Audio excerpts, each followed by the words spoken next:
Mereka nyaman dengan kita sehingga apapun yang ingin kita sampaikan, mulai dari fakta sampai dengan rekomendasi yang kita buat terhadap mereka, mereka mau menerimanya. Tugas kita bukannya menjadi pemecah belah.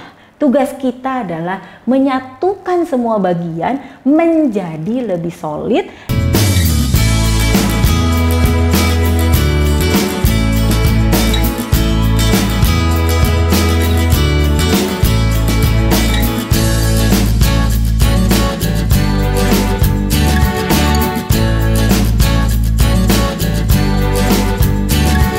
Perkembangan daripada perilaku kita membuat kita menjadi mampu dipercaya dan mampu menepati janji pada orang lain, sehingga kita akan menjadi lebih besar lagi ditunjukkan dengan handal.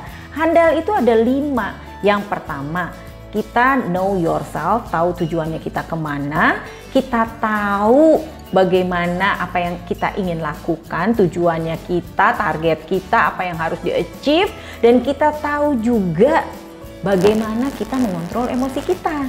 Nah, ketika kita sudah mampu terus-menerus melakukan, kita jangan lupa harus paham banget SPO, kebijakan, dan lain sebagainya. Semua yang berhubungan dengan regulasi dan regulator itu kita harus pahami. Kode etik, peraturan perusahaan, SPO, kebijakan, undang-undang, semua yang berhubungan dengan pekerjaannya kita tidak lagi hanya harus dibaca, tetapi dipahami. Sehingga yang kita lakukan apa? Setiap hari kita baca 1 jam 1 hari. Kemudian seminggu sekali kita sharing sama teman-teman kita agar pemahaman kita tidak bias, agar pemahaman kita tidak berbeda dengan pembuat kebijakan. Sehingga sebulan sekali kita melakukan himbauan kepada teman-teman di cabang agar apa? Agar kita bisa menceritakan ceritanya orang lain kepada cabang dengan memasukkan SPO dan kebijakan, sehingga menghimbau agar hal ini tidak terjadi di cabang kita. Jadi kita tidak perlu memberikan kesalahan ketika kita melakukan opini atau melakukan sharing di depan teman-teman cabang saat morning briefing.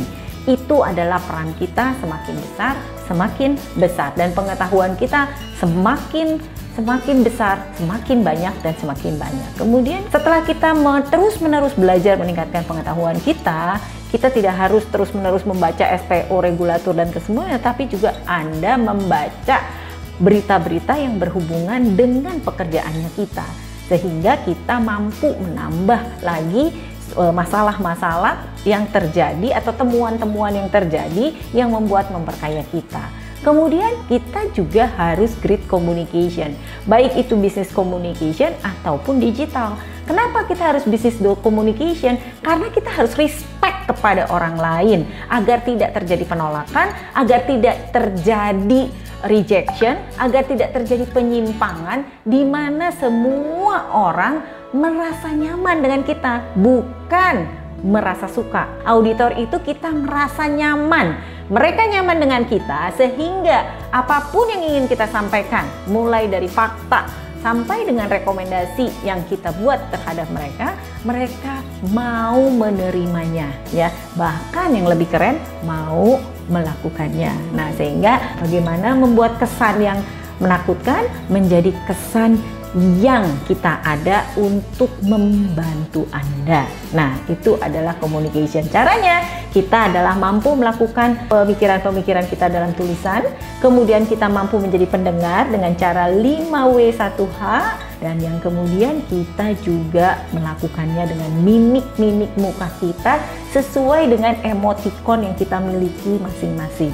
Emoticon kita miliki 4 macam, tetapi keempat-empatnya ini bisa Anda gunakan tergantung Anda mau melakukan yang mana. Saja saya di awal kita bertemu dengan Auditi adalah menggunakan emoticon tenang, sehingga Auditi kita nyaman. Nah, kemudian jangan lupa, walaupun kita sudah mampu berkomunikasi dan membuat nasabah nyaman, kita harus membuat hubungan tetap menjadi yang paling utama. Kita auditor harus bicara selalu sesuai data.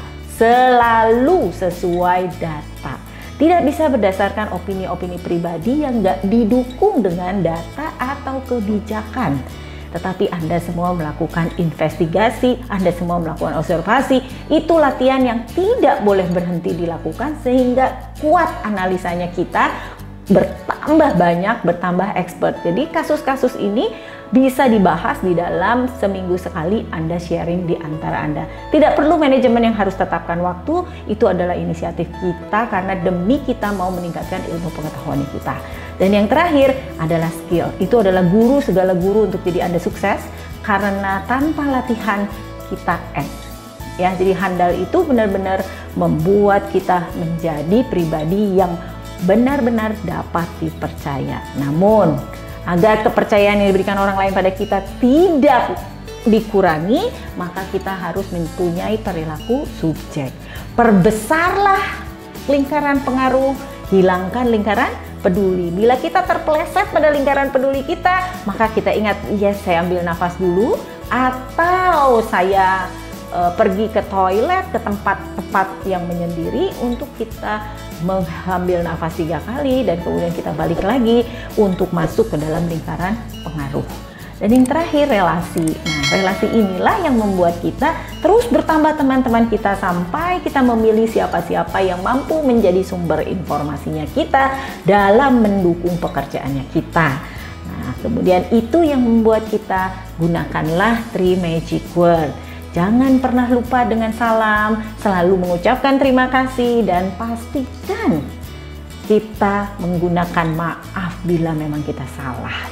Itu yang membuat kita semakin direspek oleh orang lain.